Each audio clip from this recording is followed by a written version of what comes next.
जय जगन्नाथ समस्त। तो मुई आज सुभद्रा विषय में कहमी। तो मुई गोटे है जनसेवा केन्द्र वाला। तो आम जिते बेले सुभद्रा योजना ऑनलाइन कलु जे बहुत लोगटा पेंडिंग हो जाइए आउ अधा लोगटा सक्सेस हो जाइए। पेंडिंग केन मानकटा होइए जेन माने हला पहला पहला जिते बेले खाली फॉर्म देले विदाउट फिंगर रे से मानकटा पेंडिंग हो जाइए आउ सक्सेस जेन मानकटा होइए के जेन माने फिंगर देछन। तो से मान के सक्सेस है लोक के भी पैसा नहीं मिलवा कि पेंडिंग है लोक के जार जार जेन माने सिलेक्ट होइछन से मानकर पैसा मिली। तो एबे जन बागे पड़ुछे जे केते लोगोटा जेनटा एबे धरि दियन आधार सीडिंग ई सब अच्छे से मान के पैसा मिली परफेक्ट जेन लोग मान के आउ जेन माने सरकार द्वारा सिलेक्ट होइछन से मान के पैसा मिली।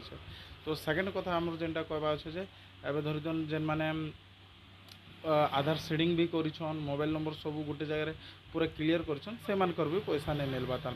एबे आमर डिप्टी सीएम जेनटा अनाउंसमेंट कले जे 25 लाख 11 जन के जेन पैसा मिली छे।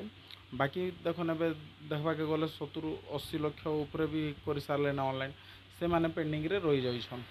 तो एबे देखन जेन माने भी एबे नहीं पाइबा से माने आमके आसुछन कहछन जे केते जन कहछन जे तुम फॉर्म लिखबारे भूल करिछन कहछन।